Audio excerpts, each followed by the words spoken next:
We are starting. Good morning, everyone. If everyone could please find their seats, we're going to go ahead and get started. My name is Joseph Wenger. I'm an attorney with the 10th District Court of Appeals for the state of Ohio. In addition to that, I'm a trustee of the Ohio State Bar Foundation, a board member of Equality Ohio, a member of the LGBTQ community, and as relevant for all of us here today, I will be your MC for today's program. Thank you all for being here. This is really special to see so many people back together again in the State House. I'll have some details on how today's program is going to run, but first I would like to welcome to the stage and introduce one of our moderators today, an attorney at law, and our hometown favorite NBC4 news anchor, Colleen Marshall. Colleen.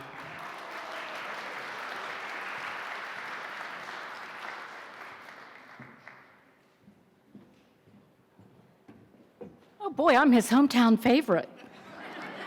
Good morning, everyone, and we do want to welcome you to the Ohio State Bar Foundation's 2022 Unity Summit, LGBTQ Education, Law, and Policy. I am Colleen Marshall, and I'm delighted to be here to help kick off this really significant summit today. As you are likely aware, new legal and policy changes are occurring in Ohio. You might have heard about some of the proposed legislation in this building and nationwide. So in conjunction, more Ohioans and Americans are identifying as LGBTQ+. The percentage of the US population that identifies that way has doubled just since 2012. With those changes, there is a great need for more conversation and education around LGBTQ+ issues, and that is why we are here today and welcoming all of you. Now, throughout the day, the panelists are going to explore how we can advance the law and build a better justice system in Ohio for LGBTQ+ individuals. We'll also be asking, what would Ohio look like if we were not just a follower in terms of lived and legal equality for the community, but a nationwide leader? We anticipate insightful and meaningful conversations throughout the program, and we look forward to what we're all going to learn together today. I would like to give a special thanks to our sponsors, Thompson Hine, Ice Miller, Masucci Law Group, Shoemaker, Loop and Kendrick, and Equality Ohio. Let's give them a round of applause for making this possible. Now, the Unity Summit is presented by the Ohio State Bar Foundation, or OSBF. It's a 501c3. It's a grant-making organization and the largest bar foundation in the US. We're very proud of that. Its mission is to improve the justice system and enhance the public understanding of the rule of law all throughout the state of Ohio. The OSBF accomplishes that through three focus areas: grant-making, an awards program, and the OSBF Fellows Program. Since 1992, the OSBF has awarded $14 million in grants all throughout the state to Ohio nonprofits to advance its mission. Each year, the OSBF promotes excellence in the legal profession by recognizing outstanding attorneys for their dedication to advancing justice for all. Today's summit is the culmination of the year-long work of the 2021 class of OSBF Fellows. The Fellows are attorneys who exemplify the highest standards of professionalism and are committed to serving their communities. Each year, the OSBF welcomes a new class of Fellows. They design a week of service centered around a topic of their choice. And this year, the Fellows chose to focus on the needs of the LGBTQ+ community. In addition to today's Unity Summit, the culmination of the Fellows Week of Service, Fellows have been volunteering with the Ohio Name and Gender Change Legal Clinic throughout the state. And so I want to extend a special thanks to the OSBF Fellows of 2021 for their efforts, and let's give them a round of applause for making this possible. So before we get started, I want to clarify some of the goals and the intentions for the day. To understand how the law affects a group of people, we need to first understand the people who are affected. We must also work to understand exactly what the law is and the practical effects of its implementation. We hope to better reach both of these goals today. We're not here to take a political stand. It's going to be very difficult not to do that, but we are not here to do that. We are here to ensure that we hear the voices of those from the LGBTQ+ community and those working with members of the community. We aim to share their voices with the public so we can understand better how the law impacts lives. During today's program, we may hear a variety of opinions expressed by the panelists. I want to mention that those opinions are solely their own and do not necessarily reflect the views or positions of the Ohio State Bar Foundation or its members. So, we thank you for joining us today. It's an honor to be with you. Join me in welcoming Joseph Wenger back to the stage.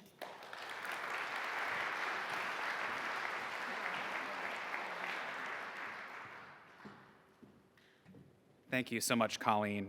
As Colleen mentioned, this summit is made possible by the efforts of the 2021 Fellows class. You can recognize them around the room today by the special name tags we made them wear, that they wanted to wear.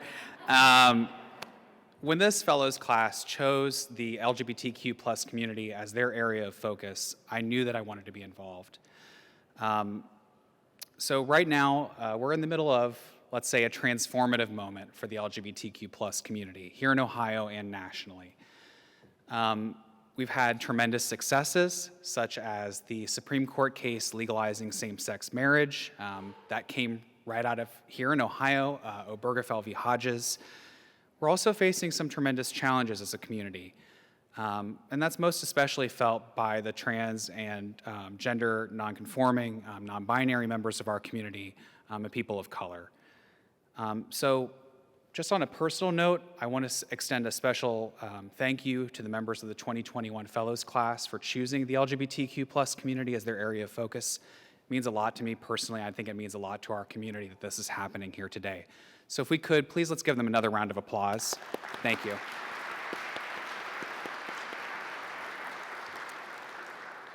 And I would also like to recognize two very special people, leaders at the Ohio State Bar Foundation, President Chris Burkett and our Executive Director, Lori Keating. If you would please stand. Please join me in thanking them.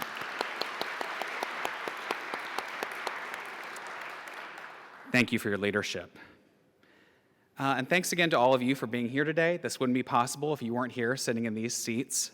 So we're going to hope that you're going to stay for all of today's program. We have a ton on the agenda for you today. There's also a very special closing performance by spoken word poet and performer Rachel Wiley. So we hope you'll stay for all of that. If you're not able to stay for the full day, we are recording everything. This will be posted afterwards, so you can check out anything that you've missed, posted on social media. But we are being recorded, so just be mindful of that. Before we get to today's program, I would like to extend a special Statehouse welcome to one of our own legislators. So we have a video presentation from Nikki Antonio, and I'd like to welcome to the stage Representative Brett Hillier. Representative Hillier.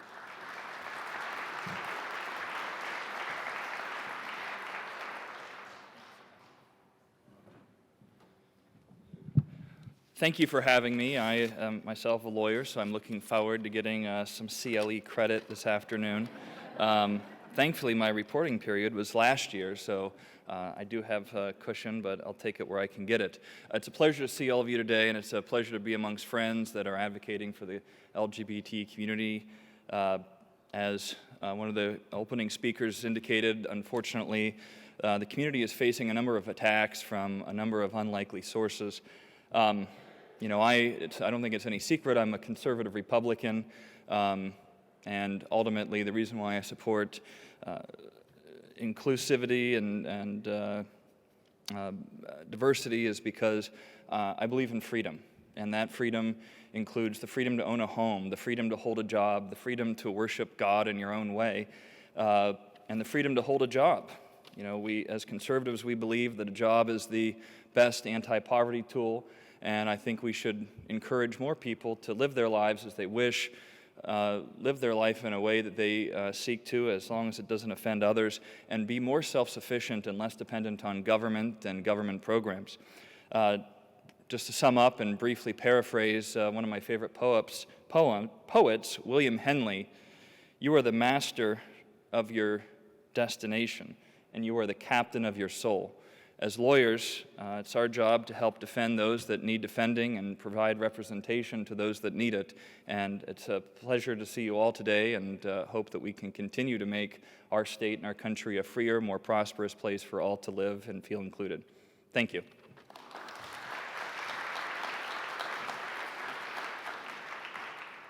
I'm Nikki Antonio, Assistant Minority Leader for the Ohio Senate, and I represent Ohio's 23rd Senate District. I'm also proud to be the first lesbian legislator in Ohio's General Assembly's history. It's a responsibility I take very seriously, especially in these challenging times for LGBTQ+ inclusion, visibility, and equality. I'm honored to welcome you all today to the Ohio State Bar Foundation's 2022 Unity Summit, a day full of panel discussions and presentations where you're going to hear from LGBTQ+ community members, healthcare providers, legal experts, activists, and educators as you discuss issues of importance and necessity for our community as the stewards of the law. Lawyers play a special role in the legislative process by ensuring that lawmakers adhere to the Constitution and are held accountable to the public as we develop public policies. Our community needs allies in all places as we look to the future in Ohio and navigate that ever-shifting policy landscape that affects our community. As we do, legal experts like yourselves have the unique knowledge base and will advocate for more equitable policies to protect all Ohioans. I hope you use this power for good in whatever role you hold as we continue the fight for equity and fairness in our state. I would like to sincerely thank all of you here today for your civic engagement and your interest in issues affecting some of our most vulnerable and often marginalized citizens. The need for responsive, knowledgeable lawyers willing to understand, to advocate, and defend the rights of members of the LGBTQ+ community is greater now than ever before. Through the policies we create, I believe we must work to foster a climate in Ohio that is open and welcoming to all, including the LGBTQ+ community.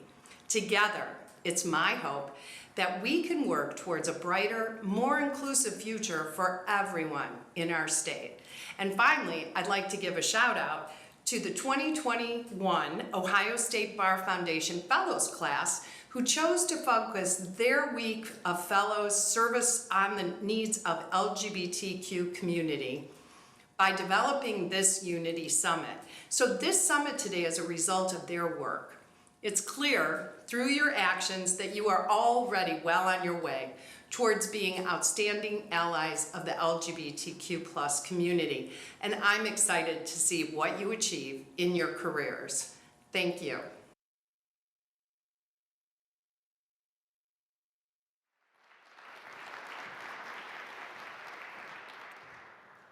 Thank you, Representative Hillier and Senator Antonio.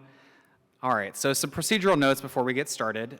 You will see in your programs there's a ton of good information in there for you today on what we're going to be talking about, panelist bios.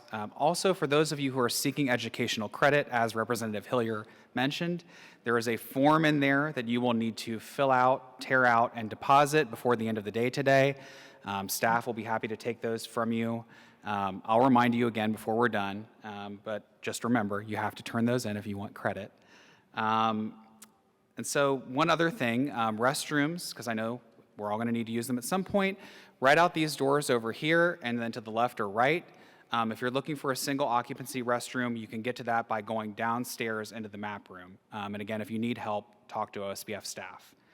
And so with that, I would like to invite the first panel members up onto the stage.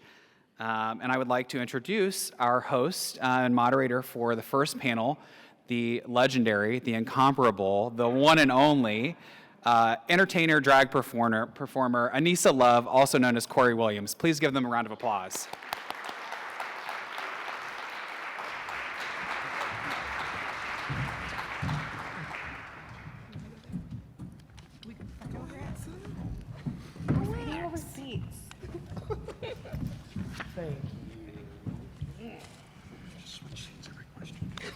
Good morning. First off, you are not seeing anything crazy. I am not Patti LaBelle.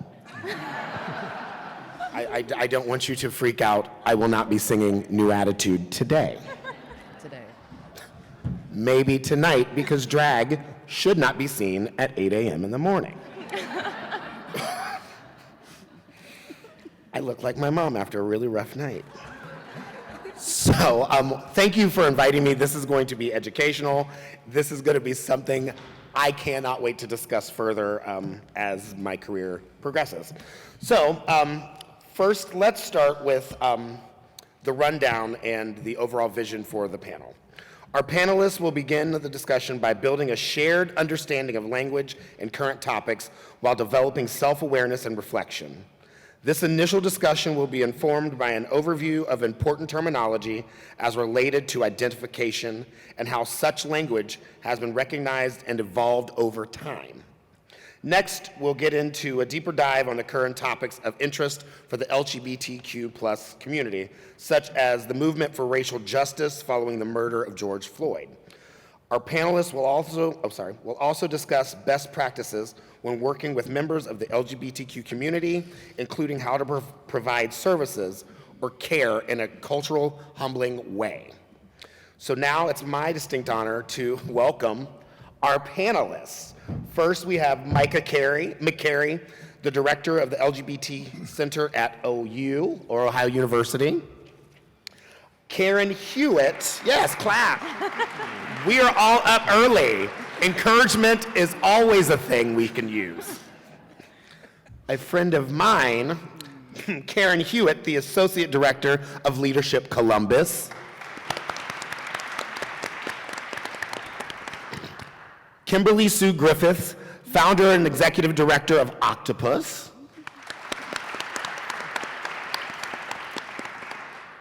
And the suite, Amanda Erickson, the director of education and outreach for the Kaleidoscope Youth Center. And I will be doing this a lot because I chose the wrong hair this morning. I should have put on something very conservative. This is my This is what you're getting today. All right, let's begin our discussion. First, we're going to tackle some questions on the LGBTQ identification and terminology. To begin, we'd love to talk about how sexuality and gender are often portrayed in our culture in a binary way, such as male or female, straight or gay. Panelists, could you please help us understand the following questions? What is the gender binary? Are sexual orientation and gender identity binary concepts, or are they more like a spectrum? For those in the audience, take a look. You can go through your program and take a look at the gender unicorn in your program. Amanda. Yes. Could you please provide the definitions of the components of the gender unicorn image? Absolutely. So this is on page 17 in your program, if you're still looking for it.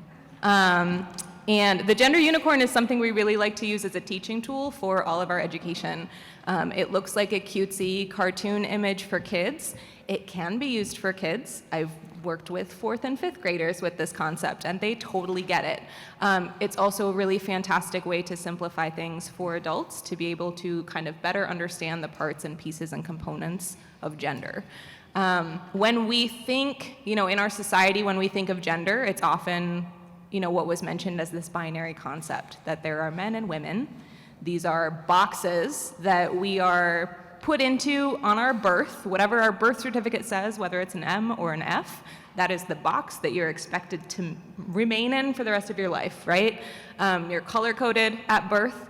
That M or F informs what name you have, what toys you're expected to play with, what clothing you're put into as a child and then choose later as an adult, who you're expected to play with at school, who you're expected to have crushes on in middle school, who you're expected to date or marry later on. And all of these different, societal concepts are all based on this binary. The gender unicorn helps us break it down into a lot more pieces and parts than just those two things, so that people have more freedom to be who they really are authentically. So on this unicorn, you're going to see at the top gender identity. And this is your core concept of who you are. And sometimes it's difficult for folks to wrap their minds around because there's not much more of a scientific definition than that. It's just who you know yourself to be at your core, your sense of self. And you may notice that there are three kind of spectrums here, and you can think of those as going from 0% to 100%. We're starting to get away from this idea of a spectrum as being like male at one end and female at the other end, as if those are two opposites and those are your two options. This is really like, there are three options listed here. One of them is other, which is not the best term to use for that, and if we included every single gender identity on here, this program would be 300 pages long instead of, a neat, 25, and fitting the gender unicorn on one page. So you can kind of identify your own gender identity within these spectrums. There is no wrong way to identify within these spectrums. Some people may think, oh, I'm 100% of the female, woman, girl line, and that's it. It's that simple. For other folks, they may find themselves in various places on multiple lines, and that's fine too. The second line here is gender expression. So this is about how we're showing the rest of the world our gender, whether that's through our clothing or our hairstyle, makeup, things that we control in that nature. Things that are more difficult control are our tone of voice, the way we walk, our posture, our body shape. All of those things are kind of stereotyped as either masculine or feminine, and that's represented here in gender expression. Sex assigned at birth then is what we mentioned towards the beginning about that birth certificate M or F. Right? And this is assigned to us based on body parts. The third option here, other or intersex, is when someone has some kind of combination of body parts and chromosomes and hormones that makes it really hard to categorize them as one of those two binary concepts. The bottom two categories, physical attraction and emotional attraction, then are representing sexuality as being something entirely different than gender.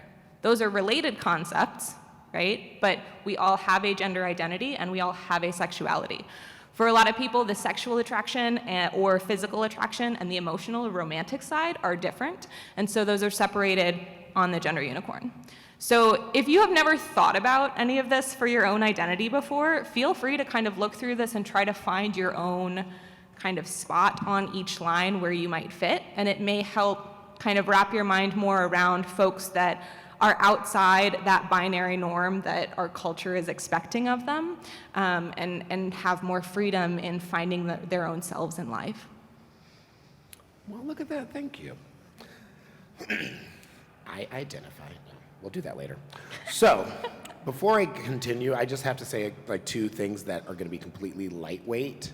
One, your top is gorgeous. I chose a bright color, and I'm attracted to it, much like a dog. I'm just like, thank you. That was it. And the second one, I'm so excited. You just started, Amanda, and I'm so excited right now for this. So let's continue, sorry. So let's go ahead for all of our panelists. Let's get into the conversation of discussing norms and expectations based on sex assigned at birth. If you would like to go and start, Micah. Yeah, sex assigned at birth. I was marked male and I am cisgender, which means that I identify with the sex that I was assigned at birth, but I have had the experience of being kind of coached and corrected in terms of how I express that gender identity, and I think that's something that a lot of folks end up experiencing just through how we're socialized. And I even had the experience recently of having a family member say, Micah, I want you to know that I recognize that you're non-binary, you're gender non-binary, and it's okay if you want to talk about that with me. And I said, that's news to me. What makes you think that I'm non-binary, that I don't identify as male or female? And he said, you just seem more comfortable in your skin. You don't seem as concerned with presenting this masculine image all the time. And I had to reflect on that and recognize that in 2019, I became Ohio University's LGBT Center Director, and consequently, I'm coming out professionally several times a day, and there's really no masking or hiding anything about my sexuality or gender identity, so perhaps I've become more comfortable in my own skin, and whether that's read through mannerisms or tone of voice, I recognize that yin and yang is a beautiful thing, and that we all have those sort of capacities to reflect on how we show up in the world and what feels authentic for us, and I think that's really the most important thing, to be authentic. Karen. So I first want to take a moment and acknowledge like the internal work that is required in this space around knowing who you are. I took the job about 4 years ago at KYC as a deputy director, and I then realized that I was kind of being projected immediately into this very visible and representative space. And so what that can mean is over time, like every time I do the gender unicorn, it's different for me. I am gender fluid, I am non-gender conforming. Non-gender conforming, which basically means that I don't subscribe to societal constructs of gender. And my understanding of it can be a little bit more philosophical or spiritual. However, there's a lot of work. So when you see Z here, hers, and she, her, hers, Z here, hers was a pronoun set. It's a neo-pronoun. And the youth actually gave it to me. We were talking, and they were like, well, you look like Auntie Zizi, you know? And, you know, we talked about that and how that, and then I sat with it, and it was like, I had to go home and take that home and talk about what that looks like. And I think there are so many socialized messages. I like to do an exercise when I'm doing like workshops and stuff, where I have people around gender, sexuality, race, talk about the societal messages and the socialized messages that they've received over time. And I think we don't often think about the messages that we received in our growing up, in our adolescence, that have kind of shaped how we think about this, how we talk about this, and what that looks like. And I think the challenge is to, on your own and with others where there's safety, is to discuss what that can look like and how those impacted you. You may be unpacking a little trauma. It's not a pretty process. It's not all rainbows and unicorns, let's just say, for the sake of cool nuance. It is actually getting underneath what people tell you you're supposed to do and be. And so when you're looking at that, it can be challenging, and it can also be very empowering to say that I don't have to exist under any sort of binary construct that someone else that I don't even know created for me. And you may find that I agree with some of these societal norms, and that's fine. There's nothing that is prohibiting any of that. I just think the important thing to do is explore, and I always will say anything, you can fill in the blank, anything is an inside job. So that could be leadership, that could be professionalism, that could be healing. All of those things are inside jobs, and I think around gender identity and expression, because as someone who's gender fluid, I know that I have about 30 seconds to 60 seconds to make an impression, and you're all forming those naturally from a safety standpoint. You're all forming those immediately when you're interacting with someone. And so my expression is generally based on how I'm showing up, or where I'm showing up, or who I'm showing up to on a given day. My identity doesn't change, though. And so that's something that I have to know for myself all the time. So that's what I would say about that. Well, that's a great answer. Kimberly, do you have anything you want to contribute? I think it's been covered really, really well by everyone here. What I will say is just kind of, I guess it's maybe a recap. So norms and expectations, we all have them, but you know, it may be around our favorite activities, our gender expression, our gender identity, our sexual orientation, but we maybe should be more aware of what those expectations and norms are.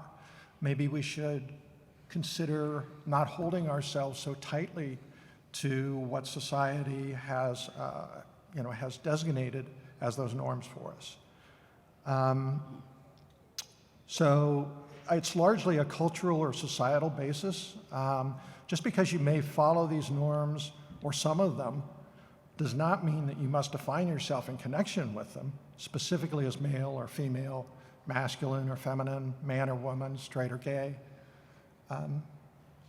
Define yourself as you are, as you know yourself to be. Awesome. So within the panelists right here and everyone in the audience, how do you encourage everyone out here to actually reflect on the ways they can go outside of the norms and actually look through other expectations? So if you four have any advice for everyone out here, what do you think that might be? You're welcome. Came out my noggin. I think to Kimberly's point about just reflecting on those norms and what they are, catch yourself making those assumptions internally when you make them. If you see someone wearing something or doing something and you associate that with masculinity or femininity and you make an assumption about that person based on that thing, right? Try to catch yourself doing that and ask yourself why. And to Karen's point, like, that's internal work that we have to do to realize, like, my brain just made a link between this person wearing a dress and just automatically assuming that this person is a woman and she's going to use she, her pronouns, and I'm going to call her she, her pronouns, and whatever other assumption you're going to make, right?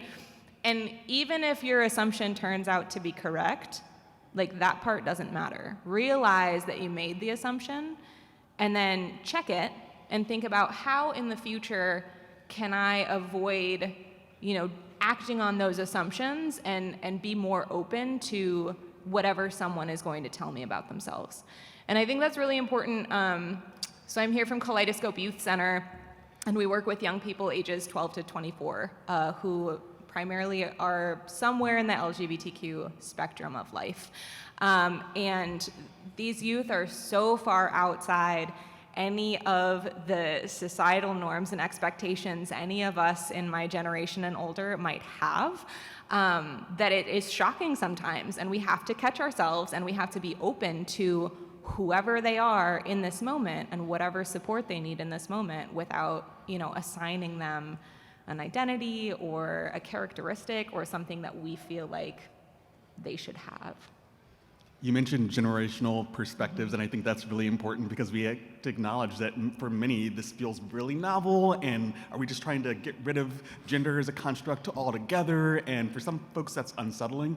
And I like to just recommend a resource that I've found has been very effective for exposing folks from different generations to these concepts. And it's a documentary you can find streaming freely on Facebook. It's National Geographic. It's Katie Couric. It's called The Gender Revolution. Has anyone seen it already? But I have found that people of all ages have responded really effectively to the kind of nuanced discussion and interviews and sociological and legal explorations that happen in that documentary. So if you were to just Google The Gender Revolution Facebook, you'll find the full 90-minute documentary streaming, and I think it's one you can even put on with grandma or and really have that conversation, because it really feels like a revolution for some folks, and we have to recognize that that means having some patience and some grace when we recognize that it takes some time for folks to kind of understand this shift in our understanding. Awesome. Karen, I'm going to let you give an answer, and then we're going to move to the next question. Okay? I will speak to, on the attorney side and people with access to power and influence. And so what I would say is there is generally a resistance that comes when we're talking about topics that don't immediately impact us. And so if there was advice, it would be to notice your resistance around it. Sometimes that can be a cognitive resistance around, this is too much. I can't solve this problem. So what that looks like as someone who is an attorney is one client at a time, right? Respecting the names and pronouns and identities of the people that you work with directly one-on-one and building relationship there. Sometimes there is the cognitive resistance of there's an emotional charge here, I don't like it, and I don't agree with it. And so what you have to realize is it really doesn't matter if you agree or not, that you get to honor someone else as you would expect to be honored, especially, and I always revolve around the concept of do no harm, right? So as long as we're not doing any harm It doesn't hurt me to call you the name that you're asking me to call you. It doesn't hurt me to call you the pronouns that you're asking me to call you. And then the last thing I would say around sometimes there's so much new language, there's so much nuance, I can't keep up, and people will say that. And my response to that in a room full of attorneys and beyond is, you are attorneys. You literally passed the bar. And so when I think of, ability and cognitive flexibility, to say that you don't have the capacity to understand various pronouns, I don't think you're giving yourself enough credit. Okay? So that's what I would say around that. Fair enough. Well, yeah. So that is actually the perfect segue. Look at you. I didn't even read that. You didn't even read that. That just came from your knobs. All right. So now that is the overview of the gender binary. Next, we're going to go into a topic about names and pronouns. So when folks talk about pronouns, what does that actually mean? What are they asking for? We're also seeing the use of neopronouns. What are those? For those in the audience, take a look at the pronouns chart in the program as we continue. For example, I walk in and I'm wearing a dress. My pronouns are he, him, his. I am a man to my core, but sometimes Anissa is a she. Today, it's a definite flow and ebb with me. Right now, I am hungry. That is where I am. So, while you're looking at your program, Amanda, I call on you again. Explain the basics with they, them, neopronouns, please. Absolutely. So your gender pronouns page is page 15, if you haven't found it yet. And you'll see kind of the two common binary pronouns listed first being she, her, hers, herself, and he, him, his, himself. These are the ones that folks are used to, right? The next one you'll see is they, them, theirs, themself. We have all been using they for a very long time as a plural pronoun. This is a great audience. Look at them. They are so attentive, right? All of you as being that they and them. They, them, theirs is also a gender-neutral singular person talking about one person, right? This is not new. Shakespeare used this language in some of his writings in the 16th century. But it's kind of coming back in this societal attention to LGBTQ identities, right? And non-binary identities and using they, them for folks who would rather not use she, her, or he, him as binary pronouns. Or maybe they, them just really feels good to those people. Neopronouns, so the prefix neo means new. Again, these are not super new. These have been around, but you may not have heard about them. They're much newer in the mainstream culture, right? I have been with Kaleidoscope Youth Center for 4.5 years, and in the first couple of years of my work, I was able to say, like, oh, I've only ever met, 3 or 4 people who used neopronouns, and it was in the LGBTQ education field, right?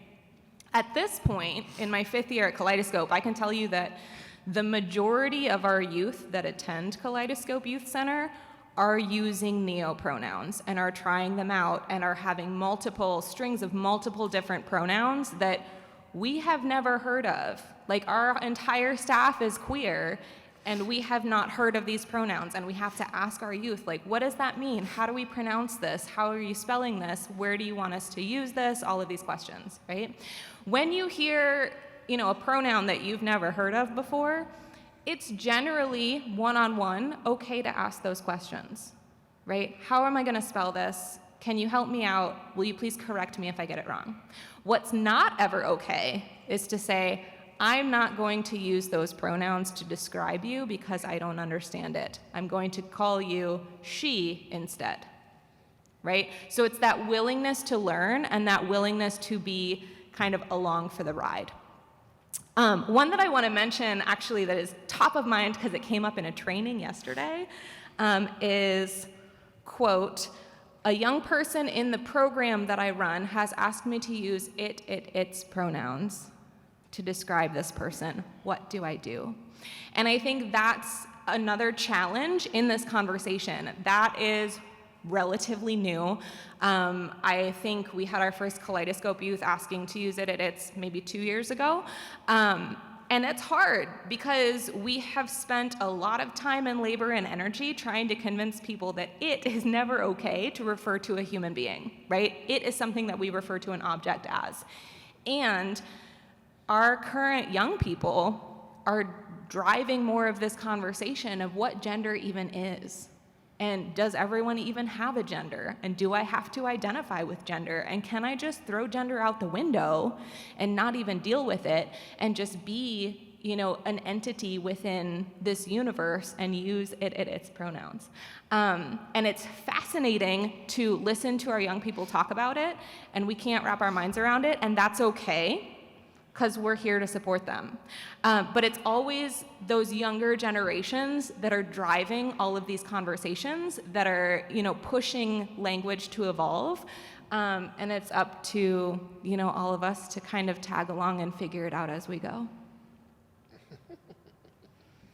Kimberly, do you have anything you'd like to add? I think just in general, as far as pronouns go, don't make assumptions about people and try not to judge them. That sometimes takes a great effort depending on the circumstances. You may have been taught to be respectful and use sir or use ma'am out of that respect, but with transgender individuals and non-binary individuals, assumptions can result in misgendering, which can be extremely painful to people. So ask appropriate questions like, what is your name? What are your pronouns? Maybe reciprocate with giving your own, or maybe even start with giving your own, out of respect really for another's humanity. I see you, I respect you, I want to honor you by identifying you as you identify yourself. Though pronouns may provide a window into one's gender identity, in most cases you do not specifically need to know their gender identity or their sexual orientation just to satisfy your own curiosity. And I have not met individuals yet who have chosen to use it as a pronoun, and wasn't quite sure how I would respond to this because I have had people include that, but I'm glad Amanda was able to talk about that and experience, and it makes a lot more sense when we think of philosophically how we're someone else, something else in this universe, and so why should we necessarily include ourselves with a gender? Probably not going to change that myself, personally, but I do want to respect that if another uses it. Okay. Micah? Sure. I am holding my Ohio University LGBT Center name tag, and you might not be able to see it, but it's got Micah McCary, and then it says he, him, his. I bet some of you have been in conference settings where you've been invited to have your pronouns on your name badge, and it really does help signal to folks that you are aware of the importance of respecting pronouns. And in my daily work, it's very advantageous to be able to just kind of gesture to my name badge as I'm introducing myself, and I say, my name is Micah, I use he, him, his, thanks for visiting the center, I'd love to meet you, and then that invites them to optionally share their pronouns if they wish to. Sometimes they'll just share the name, and I think that's important to recognize that if you don't know how to address someone, using their name is a respectful way to engage in that kind of exchange. But I would also just point out that we are in a setting where some of us may have never been invited to include pronouns in introductions. So it's really important to make that an optional sharing for a number of reasons. First, because some folks might want to observe how folks actually say this when introducing themselves. For others, it may be that they're in the process of kind of negotiating and figuring out what pronouns they're comfortable with, and it can kind of put them on the spot of, okay, if I share these pronouns right now, and I'm coming out, and what if I change them later? Is that going to be hard for folks?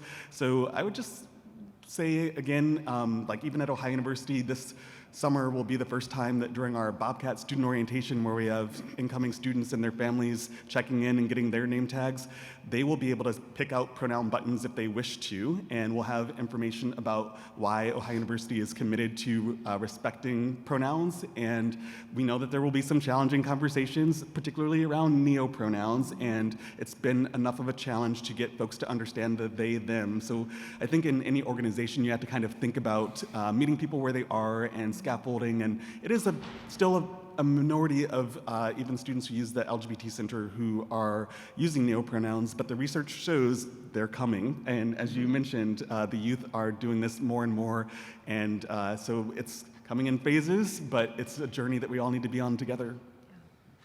Okay. I have a question that I just looked. So, do you feel that once you've established, if you go into a professional setting, that once you've established your pronouns, that you're stuck within the confines of those?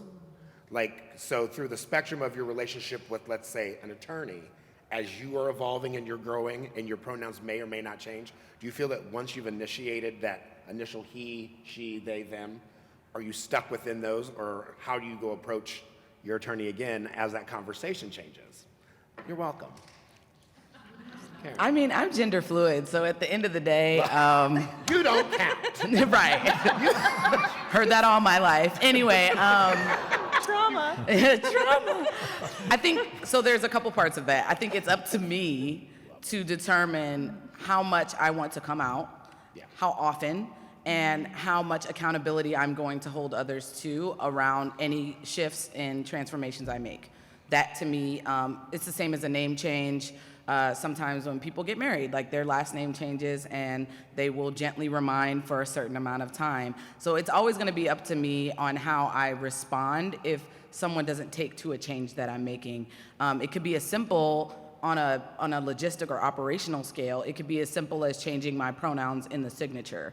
It could be sending an email out to all those I correspond with daily and saying, just to note, I've changed my pronouns and I now identify with these pronouns, and if you want more information, talk to me, opening that conversation up.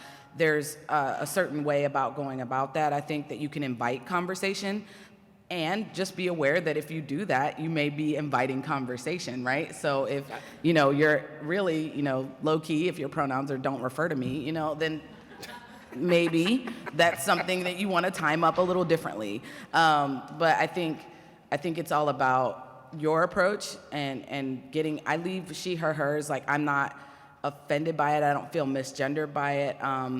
I do have Z here, here's, and a lot of times people don't use that. However, it does invite conversation. So I know that, and in certain circles where people have known me as she for most of my life or their life, or the life of our relationship, then it's not a big deal. I don't want to stay there too long, right? So let's move on to whatever we're talking about or whatever's important in that moment. So and I'm gonna always say go back to relationship and how you want to continue that relationship or invite that conversation. Well, thank you for that answer. Sure. So we are going to move on just because of time. I see there are a lot of attorneys in the audience. Obviously, it's the Ohio State Bar. So we want to get into the conversation of the name change, the legal name change process, okay? So what is a dead name, and what does that mean when someone uses the wrong name? If someone makes a mistake with names or pronouns, how should they handle that? You get to choose who starts this one off. Well, a dead name is the name that someone was assigned at birth or given by others before changing it if you're transitioning, or if you have just decided that that name no longer works for you for some reason, to a preferred name, or better called the name you use, the pronouns that you use for proper identification, and it can be to reflect your gender identity. if you make a mistake when you're talking with someone and use the wrong pronouns, you use their dead name, you're using the wrong things that may upset them. I think the best thing is to apologize and move on.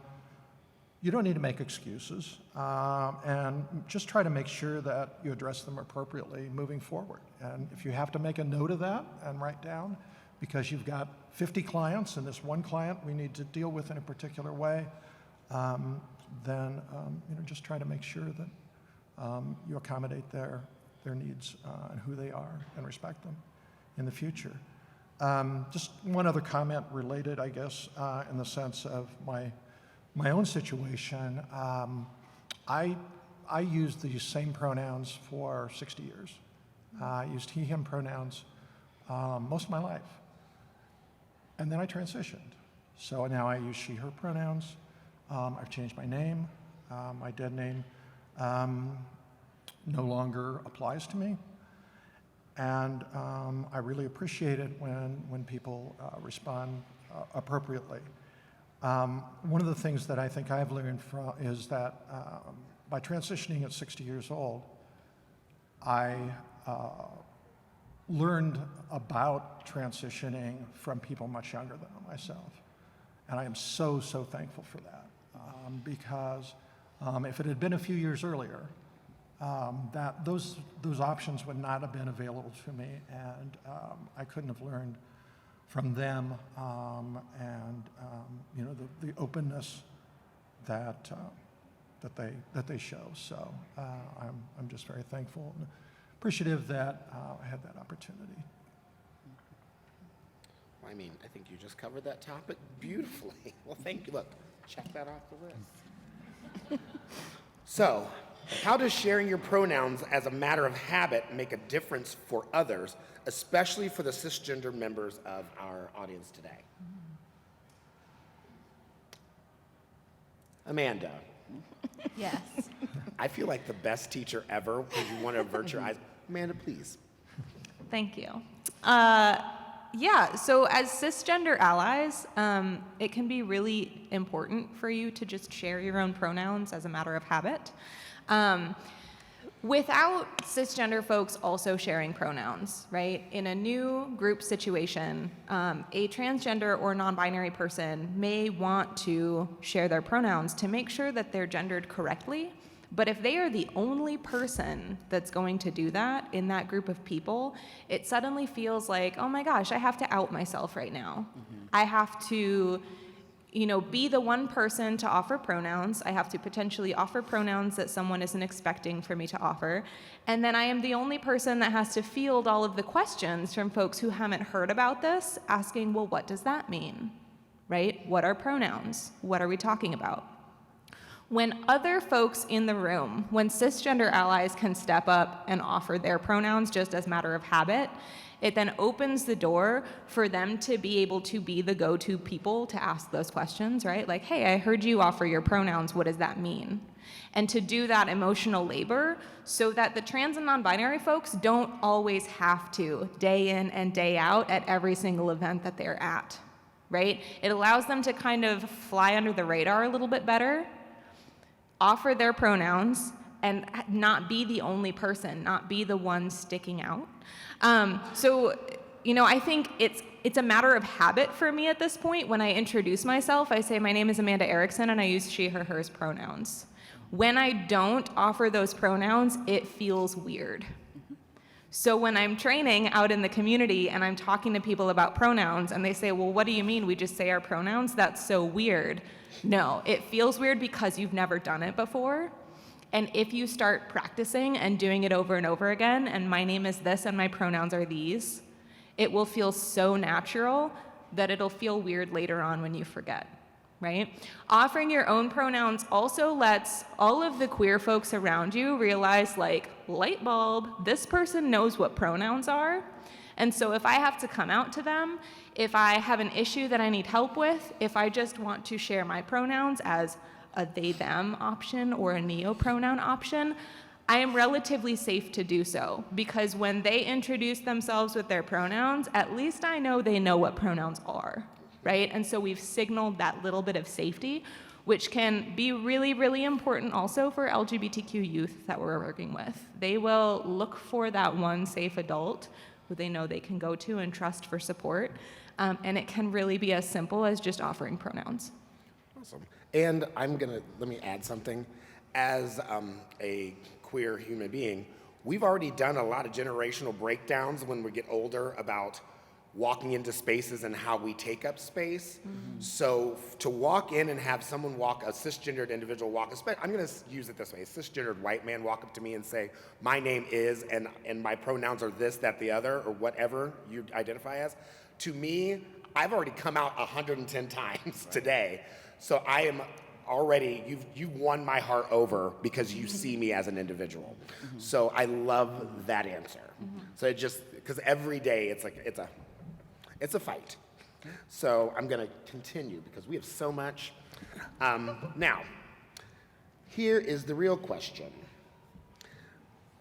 Each of us on this panel, what are your pronouns? Because I want us to all get used to that. So Micah, how do you identify as?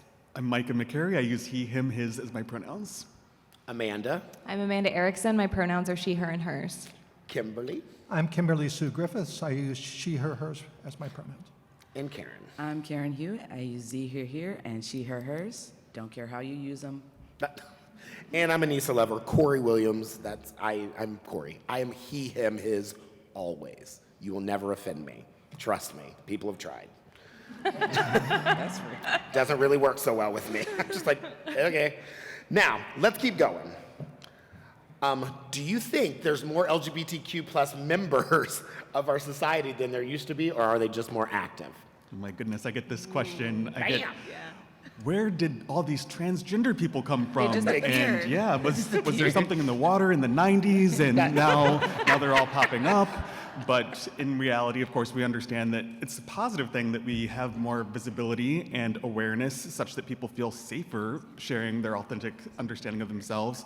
So I always think that's a funny misunderstanding, but think about the human diversity that's always existed around us. Think about someone who perhaps in your hometown growing up didn't feel like they could be honest and open about their sexual orientation, and just recognize that we've always been here, and it's a great opportunity to dive into history of all kinds of subpopulations, but to recognize that, yeah, we've always been here. Okay. So I am going to kind of move, okay? We are going to go into a deep dive into LGBTQ plus community. Let's talk about some issues that are related directly to the LGBTQ plus youth and how universities and schools are handling issues related to sexual orientation and gender identity and expression. So, question one, what should you do when a kid comes out to you, and how can you support the parents of their LGBTQIA children?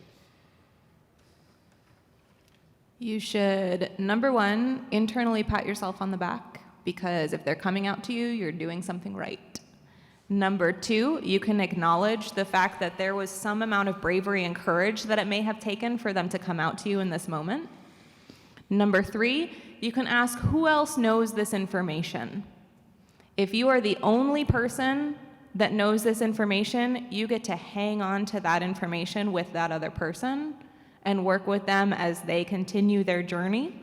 It is never okay to out anyone without their permission, even if they are a young person.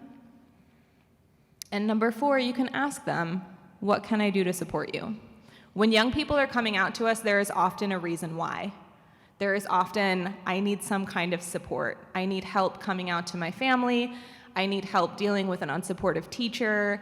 I need help finding resources. Find out what that thing is. Sometimes it's just, I need somebody to listen and tell me that I am, a full, authentic person, regardless of anything else, right? I just need somebody to listen to me and tell me that it's okay. And sometimes there's an underlying issue that they need help with, right? There is a lot of debate and a lot of challenge around where do parents fall into this, right? And I think it's a cultural issue where we assume parents to be kind of almost like the owners or the ultimate controllers of the children in everything that they do. We get these internal feelings where it's like, oh, the parent needs to know 100% of everything that their child is going through or everything that their child is doing and thinking. And the coming out process is long and hard and a big journey. And for a lot of people, it happens very slowly, one person at a time. And so we have to be willing to respect the young person's wishes in how that journey happens, right? Again, it's never okay to out someone to anybody else without their permission, even if that person is a young person. So we can have those conversations and say, here are the reasons that I think that maybe we should pull your family members into this conversation. Here are the reasons that I think it might be beneficial to share this information with such and such other person, right? And the young person then has the prerogative to say, here are the reasons that I will not be safe if you pull my family into this conversation. Here are the security issues that I might have if we tell all of these other people. And so that has to be a nuanced conversation, and we have to trust the young people to make those final decisions and help us with that process. It's not our job to do it for them. It's our job to work with them and support them as they go through that process. Okay. Karen, I'm going to start with you with this question. What are the resources available to support our LGBTQ plus students? Kaleidoscope Youth Center. Hey. I was like, What? Kaleidoscope Youth Center is amazing, and they work, with community partners throughout the state in terms of GLSEN and statistics and other folks. They actually have a resource page on their website, kycohio.org. It is very easy and accessible. You can also email Amanda at kycohio.org. I brought business cards. Super helpful in resources, and I think reaching out is always a great way to get information, because there's no real stupid question, honestly. It may be not the best question and the right timing for a certain individual to put emotional labor on them to make them answer those questions for you. But KYC is an absolute wonderful resource in terms of students, and they also are the hub for the GSA. And then I think you can find, community leaders.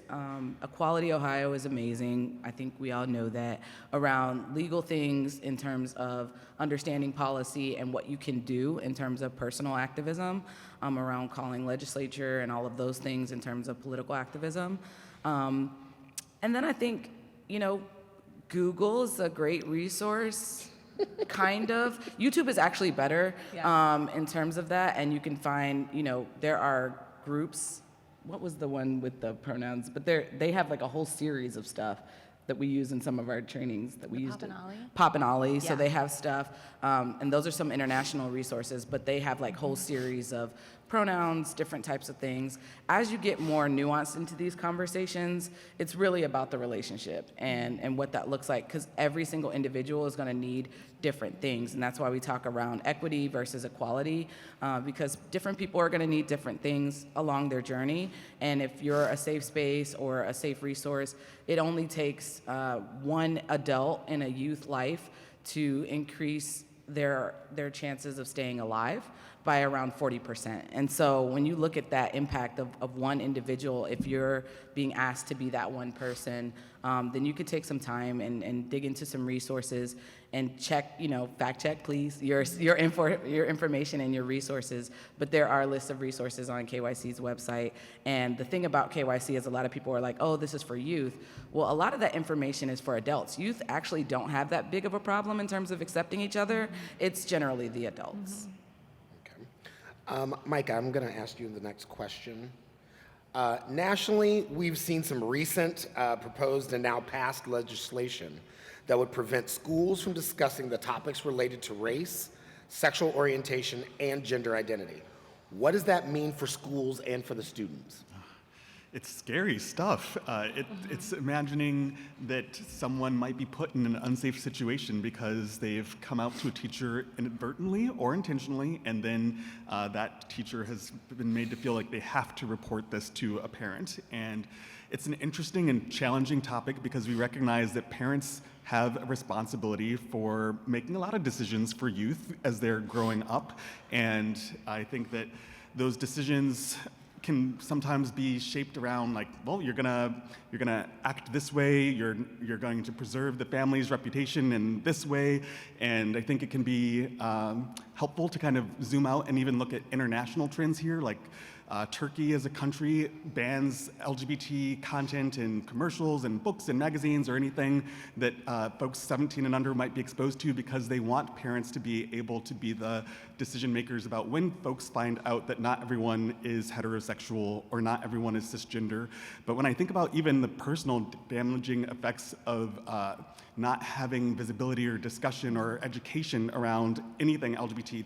Did anyone get LGBT history in their K through 12 experience or any kind of LGBT inclusion when it came to the talk that you might have had in middle school? Mine was terrible and definitely assumed that everyone was going to be heterosexual. It was basically guys in the gym with the gym teacher and women with the reading teacher, and it was, you're gonna start to like girls and you're gonna get pubic hair, and that was about all we got.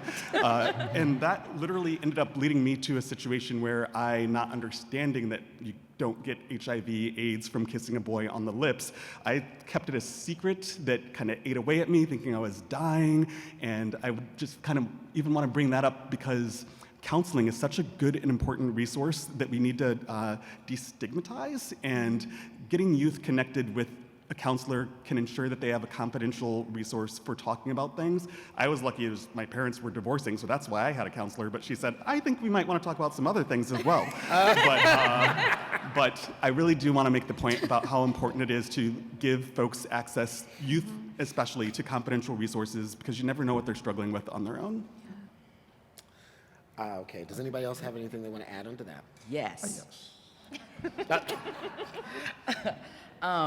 The one thing I will ask is, as an adult learner, hopefully you're an adult learner, do you agree, and you can answer this silently, you can nod your head, you can do whatever visually, but have you agreed with everything you've ever read or viewed? Great. So when you think about that, and you think about these, if there are bills that are in the House or are moving through or have been passed, and none of the things that have been banned or said that can't be discussed, if none of those things impact you, then that speaks to a certain level of safety that everyone doesn't have access to. And so when you look at these policies that are being created and then passed ultimately, I think the thing about them is that they take power in a sense of, historically there's disparities obviously in places of power and influence and ability to write potential laws. And so are we considering how this will impact certain communities? And I don't think that is often the case. It's more from a fear-based perspective. And then around that, I also don't think that it considers how those things will be managed and navigated. I just was at a summit for OHSAA. I'm a former basketball coach and referee, and we were talking about some of these and how these policies will impact schools, and some of the laws actually are opposite or different than federal law. And so it becomes very challenging to try and choose which law we are going to adhere to as, school administration.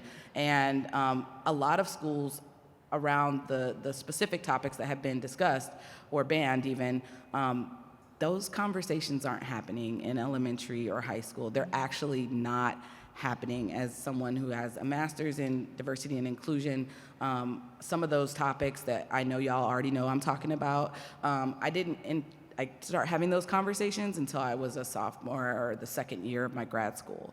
And so when you're looking at those conversations and what those means, I don't know if there's accurate information backing some of those policies and things. And I think that's where the challenge comes in, because I don't know if someone like myself, would ever be in a place to be eye to eye with someone talking about the factual accuracy or historical accuracy of some of the context. And so if this is something you've never had to think about, just know that as someone personally who is in multiple diversity dimensions that is impacted by policies and laws like this, it is something that I have to think about and consider as I move and navigate the world, often, daily. So, yeah. And Kimberly, did you have anything you wanted to? Yes. Go ahead. Why don't I just do this by show of hands? How many of you are aware of the Florida so-called Don't Say Gay bill and the House Bill 616 in Ohio? Okay. I was going to kind of summarize those, but I don't think I probably need to for this group. I guess what I will say in connection with that is that please, now that you're aware of that, I assume you may have a position on it. If that position can motivate you to contact your legislators, to contact those who have influence, and try to support those organizations that are working with this issue, and I guess just trying to do what you can, what you're aware of, to try to prevent this from happening here like it did in Florida. Of course, the one here is far more pervasive. We're dealing not only with sexual orientation and gender identity, but we're also dealing with racial issues and banning concepts that have been left out of history far too long and are way past the time that we need to be including them in our teaching at as early an age as anyone can do, and do effectively in the sense that the students will understand. So I wanted to say that. And I'm jumping back here a little bit. There was just something I felt I needed to say with the, when you're working with children who have honored you to receive their trust in talking to you, there's three things you should do: listen, listen, and listen. Make sure that you determine what they need for support. Make sure you've been working to develop supportive trans and LGBTQ policies at your schools. Make sure that you're living in a safe and that they are living in a safe and supportive home environment, or by no means, if that is the case, that it's not safe, then disclosure to parents, which shouldn't be occurring without their permission in the first place, can put them in danger. Parents can support LGBTQ+ children also by listening, providing supportive mental and physical health care from culturally competent providers, like the Thrive program at Nationwide Children's. I love the mama bears and the papa bears and the tiger moms and dads who try to ensure and protect their and are supportive to their children. Octopus LLC is a partner with Trans Ohio, Equitas Health, and Equality Ohio and the Ohio Name Change Legal Clinic. And I've been doing that work for quite a while and frequently work with supportive parents of transgender and non-binary minors. There's little that brings me more joy than experiencing the understanding, the happiness, and the appreciation of the parents of the child who can now be affirmed in their own new name. So sorry to jump back on that. Also, the organizations that I wanted to mention, I'll just run through them: Kaleidoscope Youth Center, I think that was maybe mentioned. GLSEN, Equality Ohio, Thrive program at Nationwide Children's Hospital, PFLAG, community-involved trans policy development and support through Columbus City Schools, individual school GSAs, Out of Love, Families and Friends of Transgender People, Transgender Children's Legal Defense Fund, and Centero's Celebrate Youth Support Groups. So there's a lot of them out there, as well as all the valuable information that you can filter and listen and see online. So, thanks. Now, I'm going to start rifling questions. Because of time, I want to make sure that we attack parts to these questions, but know now that these are going to, yeah, shuffling. we could expound on these for a while. Right. So I'm going to start with Micah. Micah, in addition to your work at Ohio University, you're a city council member in Athens. Look at that. Is there work still to be done at the municipal level? And why does LGBTQ plus representation matter at the local level? Matters for many reasons. Yeah, I've been serving on our council for almost a year now, and I'm very proud of Athens, Ohio, for the work that has been done around LGBTQ inclusion. Even prior to that, I've been in Athens for 18 years. It's got anti-discrimination protections, not just against, sexual orientation, but also includes like gender identity and expression, which is something that many municipalities can expand on. We've banned the practice of conversion therapy in Athens, but it's still terrible that it's legal in other places. Can you imagine someone being told that they are needing to pray the gay away or watch a bunch of heterosexual porn or snap rubber bands on their wrist every time they have a same-sex attraction? We need to definitely stop that from happening. And then I'm really proud of a group of Ohio University graduate students, student senate members, undergraduate students who formed a task force to work with the city on updating all of our municipal code to remove the gendered language that always refers to our mayor as he or him or his designee. And we're still policeman, and we know that we can update these kinds of terms so that people can see themselves potentially joining a legislative body in the future, and that visibility. We haven't had a person of color or an out LGBTQ person in decades, and I think that's it hurts. I would have wanted to be in a city for my undergraduate days where there was a queer person of color out in order, and maybe I would have joined sooner if I would have seen that path laid out as a possibility before me. So representation absolutely matters, and so does the work that any city can do to add protections for LGBTQ folks. Okay. Now I'm going to go to Kimberly. How are transgender individuals treated by the justice system, especially when they've been incarcerated? And what services are available to them? Although progress is occurring, state legislation, governor denials of transjustice school boards, governor denials of transjustice, the school boards, and overall bias by some courts and judges is running rampant across the country. This includes denial of gender-appropriate athletic participation, especially for trans women, denial of trans-appropriate mental and physical health care to minors, even extending up to and including age 24 in one instance, denial of gender non-binary and gender correction on birth certificates, denying care to patients for alleged reasons of conscience by healthcare providers and health insurance, denial of gender-appropriate restroom use in schools, Alabama, denial of preferred name and pronoun use in schools and businesses, and refusal to allow true racial name and pronoun use in schools and businesses. In the history, sexual orientation and gender identity to be discussed in classrooms. I previously mentioned the Ohio Name Change Legal Clinics. Some Ohio County probate courts are denying their authority to correct gender markers on birth certificates, and far too many black trans women are being violently killed because of who they are. You mentioned justice and services for those who are incarcerated. I currently facilitate support groups at 3 correctional institutions, 2 men's prisons and 1 women's. Most of those issues vary with the institution or are connected with PREA regulations. PREA is the Prison Rape Elimination Act. If an inmate is prescribed hormones and manages to stay on them until incarcerated, they will probably be able to continue. However, if this is not the case, obtaining a diagnosis of gender dysphoria and navigating the voluminous amount of red tape to begin HRT while incarcerated rarely happens and most likely will require lawyer intervention. Trans women who have been able to get issued appropriate gendered underwear can only get cheap, flimsy state-issued items and cannot order out of the catalog that if they were given the proper gender identification that they could then order.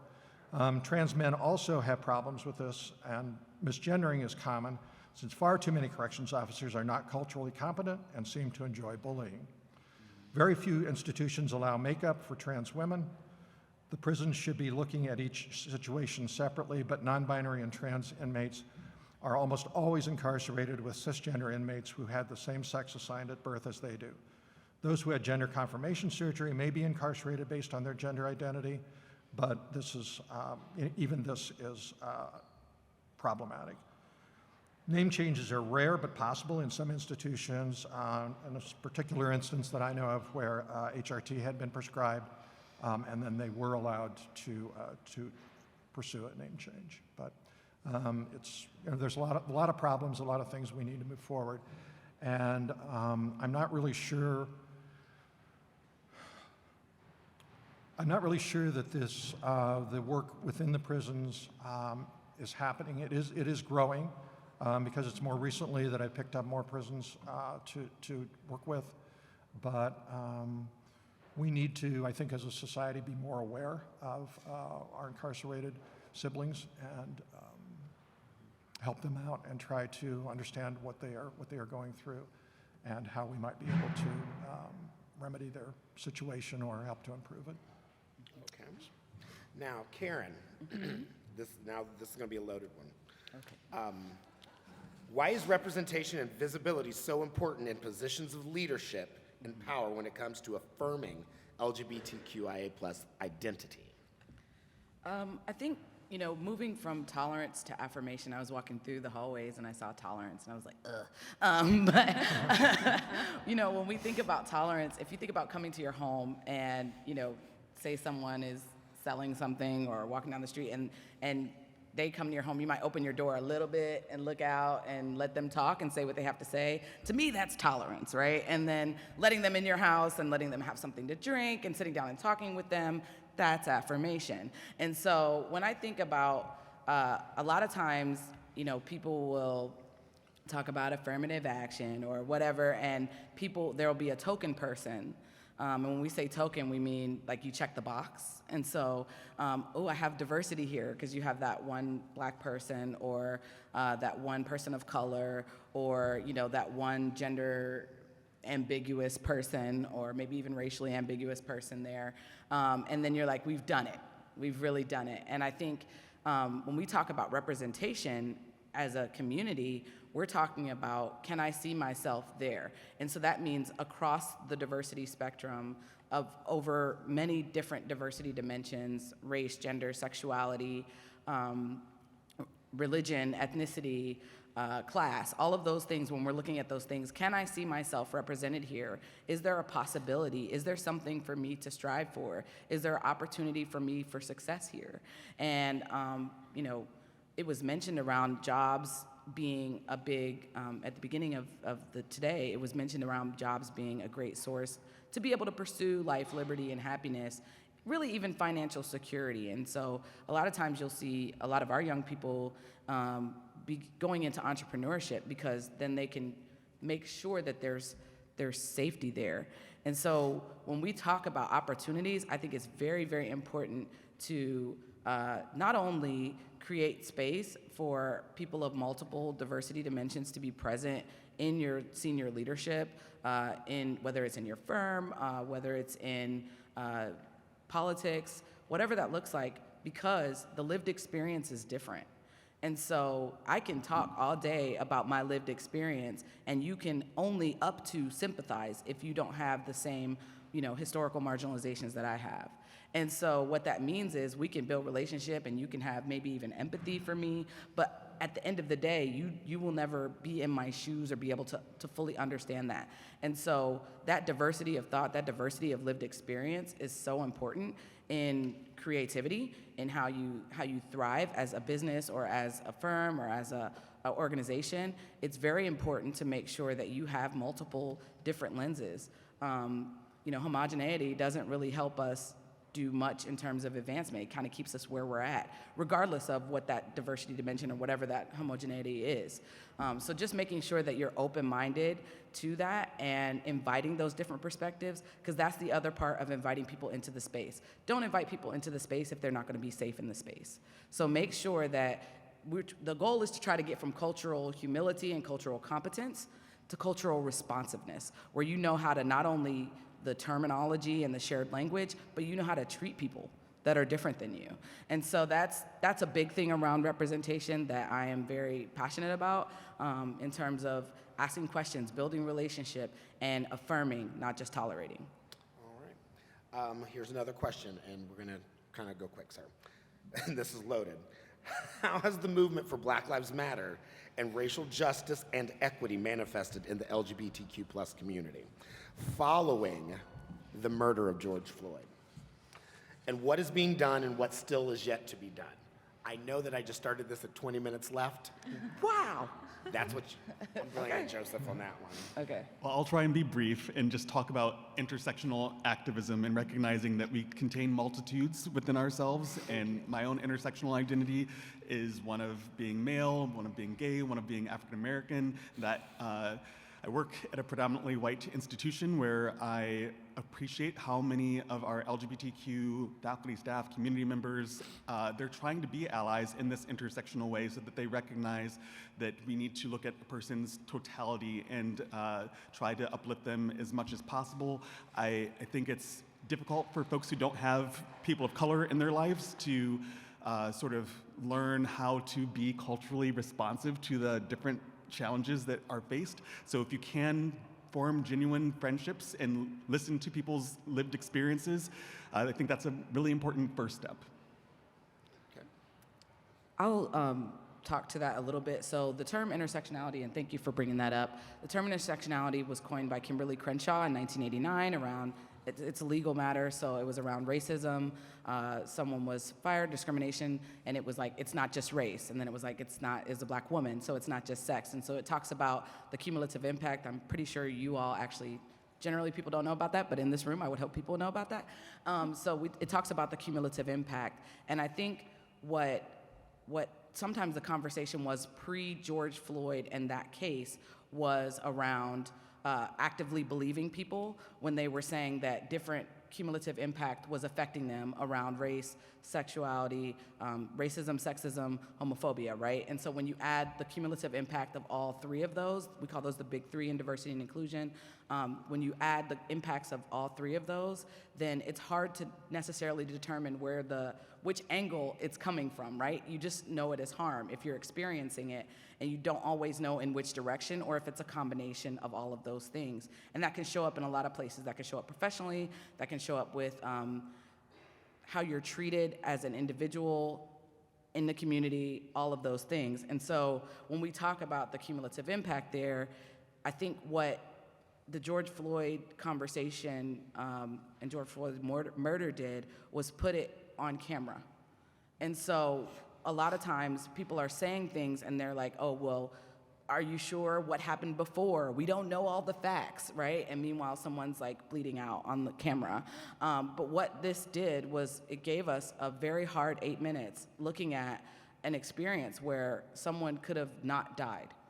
And what does that mean? And what all thoughts went into that in that moment, and having the conversation around it. You're not gonna say, I didn't see that. You can't really say I didn't see that if you watch that video.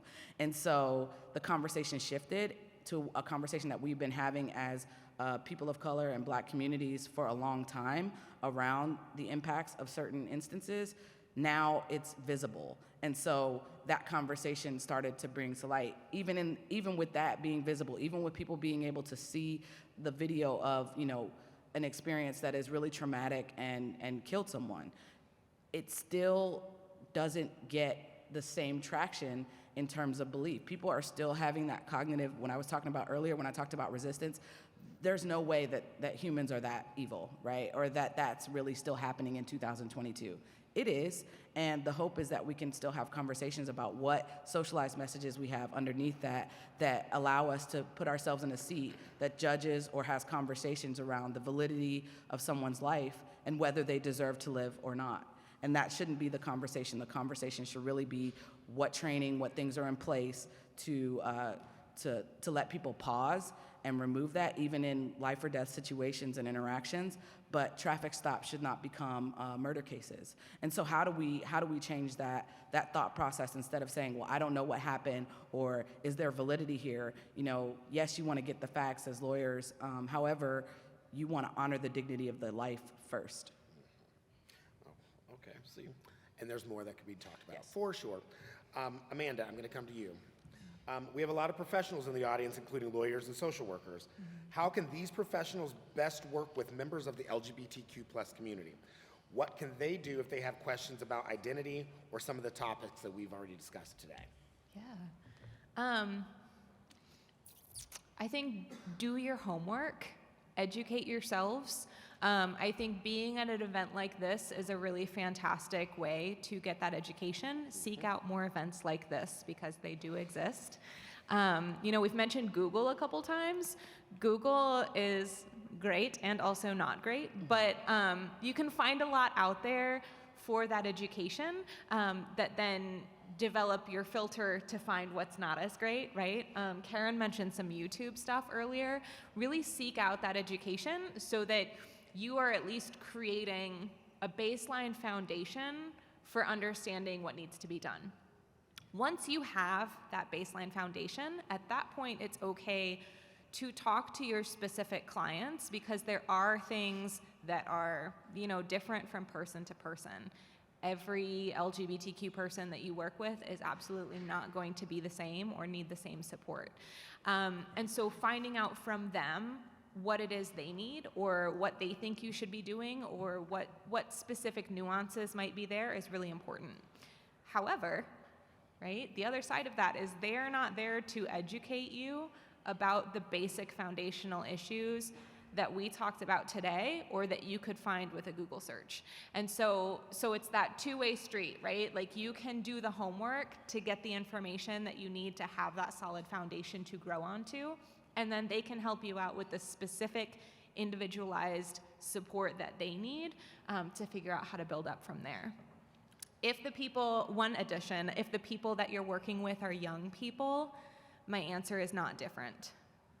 We have to listen to and trust the young people that we're working with to also know what kind of support they need and what kind of education might help for you.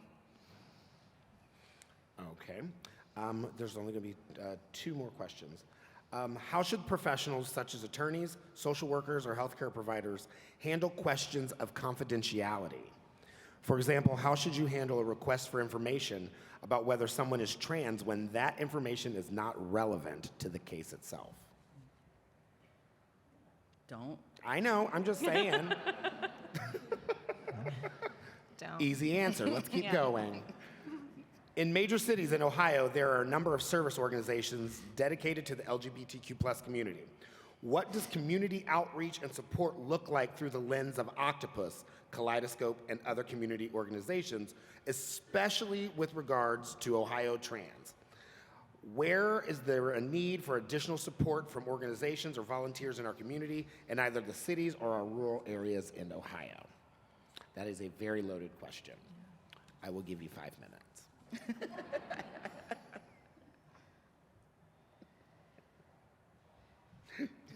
Kimberly, you could go ahead and start. Okay. So the larger cities definitely have more access to resources than the rural areas in Ohio. It's just, that's the way it is. Unfortunately, that's the way it is. Octopus LLC stands for Organizing Communities, Transgender Outreach, Promoting United Support.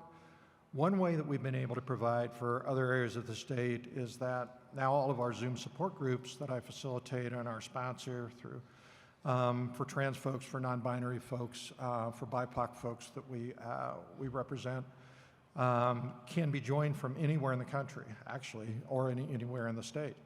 When we return in person, I'm hoping to change that to hybrid so that we can continue to do that outreach. We had driven around the state and done the name and gender change legal clinics. And would go to a city and we were limited to the people there at that time and place who needed resources and who needed their name changes. Now we've been able to expand that by doing all of our name and gender change legal clinics through Zoom or through telephone calls in connection with that. And that's worked very well. We've added a lot of you as supporters for the Ohio Name Change Legal Clinic. We've added folks from other businesses here locally, and it's expanded greatly. So we're providing a better service by doing it online than we were in person. As much as it was exciting to sit down with people across the table and work with them, this is working much better. So I think we need to look at new innovative ways and maybe COVID, as bad as it was, maybe we have learned something from that. Hopefully we're coming out of that with learning something that can better allow us to expand our support across the state. Culturally competent healthcare providers are lacking in most rural areas. I'm hoping that we can eventually build a structure to better serve the needs of our community in all 88 counties in this way as well. I'm sure that, healthcare provided online has taken great strides to supporting that. Overcoming transportation barriers to attend conferences and pride events remains difficult for a lot of those folks in rural areas.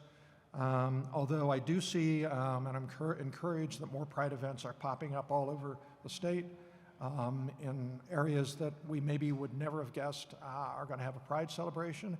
It may be small, but it's an inroad. So I think that what we need to do is do a better job of looking at the rural areas and the communities where resources are lacking, determine what those resources are, and start finding a better way to deliver them.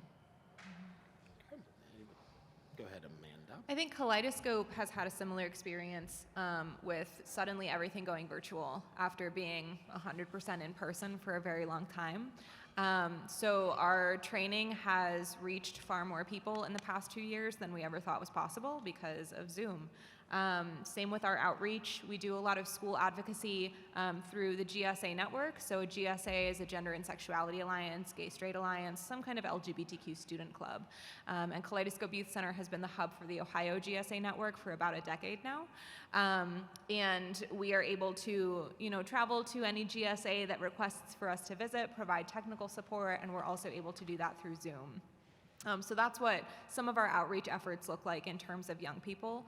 At the beginning of the pandemic, we moved our drop-in center from, our physical location to a Discord server, which was requested by a young person who was attending the center. He emailed me and said, "Hey, y'all should start a Discord server." And I was like, "Cool, grandma emoji. I don't know what you're saying to me." Like, what?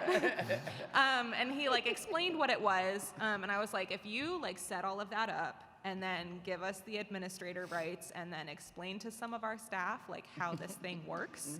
And 2 years later, we still have young people popping onto our Discord server to have conversations. If y'all haven't heard of a Discord server, it's like the 2020 version of an AOL chat room. Right? And we can have security on it and have safe discussion group spaces that are text-based and all of that. So we are then able to reach so many young people outside of Franklin County that had heard of Kaleidoscope but were never able to come because they didn't have a ride, they weren't allowed to drive close to downtown Columbus, whatever reason that was. And then our training program, expanding to reach as many youth-serving professionals as we possibly can. We're really just trying to make sure that Kaleidoscope isn't the only place where youth feel like they belong, that they have met some other person along the way throughout their day, whether it was a teacher or a counselor, who has those basic best practices knowledge under their belt, and it's able to create those affirming spaces elsewhere, at school or wherever it might be. Okay. I am going to ask the last question. One, this has been amazing, and I say thank you to everybody that's been participating in the panel right now. How is the current legislative climate affecting LGBTQ plus individuals, especially trans and gender non-conforming people of color? That is the last question we are going to leave That's the you last guys with. question? That's the last question that we're leaving with. I think it's almost like sometimes you're just sitting there trying, imagine yourself sitting there having a great meal or, thinking about what you're going to eat next or maybe even where you're going to stay. And then boom, there's legislation that might impact your livelihood, death, or life. I think it's that egregious at times and that impactful. And so, when it already doesn't feel that safe in the world as someone who is, gender nonconforming, and any of my trans siblings that I contact and talk to, it's terrifying. it's terrifying. This legislature can be terrifying. That's what I'll say. Okay. Kimberly? Terrifying, devastating, a lot of terms we could use. The bills that we've kind of discussed or alluded to seem to be just filled with hatred for our community, and we feel like we're being used as a pawn politically sometimes, I think, and being used as an opportunity for certain constituents voting for people and trying to, we've got a common enemy. We've got the LGBT community or the trans community, or, probably even worse, racist type of situations, which are embedded in our whole society and embedded in the, the systemic issues that pervade our society, and can be seen in some of the bills like House Bill 616.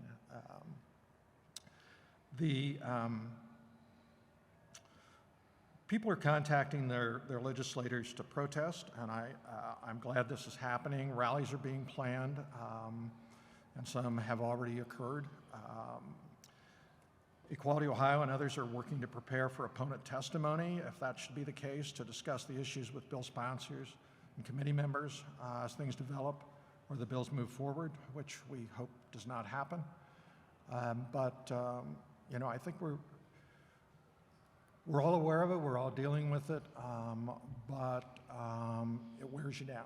And, it's just, what are we going to, wake up tomorrow morning and what other bill is going to be out there? What another state passed something that threatens our existence, threatens our health care, threatens our education systems, and it's really enough.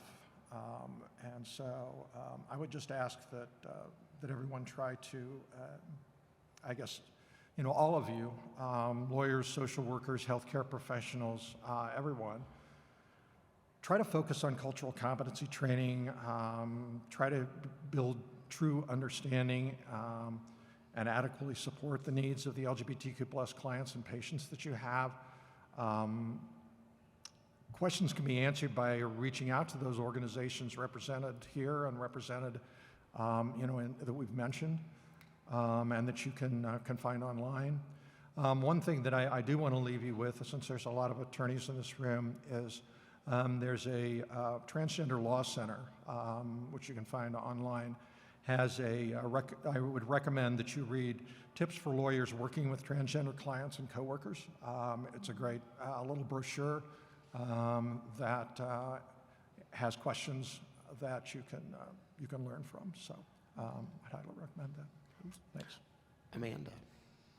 I think when I think about impact of the legislative climate, I also think about the rest of the climate of our communities right now, and that, there are really terrible bills on the table, right? And they might not pass. We hope they don't pass. And in a lot of ways, the harm has been done because that language is out there. Our friends, our family members, our young people are hearing that there are people out there that are saying that they should not exist. Literally, is what we're hearing. And we're internalizing those messages regardless of whether these bills pass.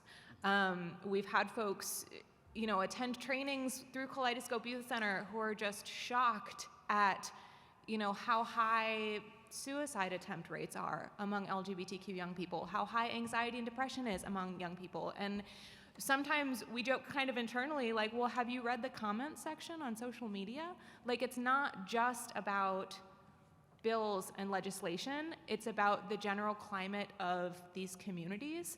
And it really falls on a lot of us to try to be working to change those climates, regardless of what's happening in this building or what's happening in Washington, D.C. I think the messages need to change, the language needs to change for everybody. Okay, and finally, you get to wrap us up, Micah. Well, I'm thinking about fear. I'm thinking about homophobia and transphobia. That phobia part is about fear, and I think that this legislative environment is creating license for folks to kind of stoke those fears and say, oh, well, this is a dangerous population. We talked about intersectionality, and I'm thinking about trans women of color and the disproportionate homicide rates that they face, and that every fall we are honoring those lives lost through Trans Day of Remembrance. And I'm also trying to remain hopeful in spaces like this where we're having dialogue because we are faced with these realities, these threats, and hopefully many of you are taking some of these messages to heart and you're thinking about what you might be able to do to be the change you want to see in the world and take advantage of this as a kind of a call to action to figure out what's your role in this? And is it a conversation with a family member? Is it educating yourself? Is it, I love when people find ways to use their own talents and passions. I have friends who are into art, so they're starting after-school programs for LGBT youth to come together for art or for board games. And anything positive you can put out into this world to offset the negative, scary things that we've been talking about is worthwhile. So I want to thank you for your attention and hopefully your help. Awesome. Well, guess what? That is our time for the first panel. Let's give a big round of applause for all of our panelists. Thank you so much for sharing your insight. Thank you, Kimberly. Thank you, Karen. Thank you, Amanda. And thank you, Micah. Now, let me go ahead and bring back your MC, Mr. Joseph Wanger. No, let's shake it. You're welcome. Let's give one more round of applause to our first panel. That was such a great You discussion. guys are amazing. All of you beautiful humans. Thank you all for being here. So we are going to be moving to lunch, but before we do that, I have to plug the Ohio State Bar Foundation. If you're an attorney and you're interested in joining, please check out our website, www.osbf.org. It's that simple. Or talk to one of our people around the room who are here to help you with that. They've got name tags on. You can find them.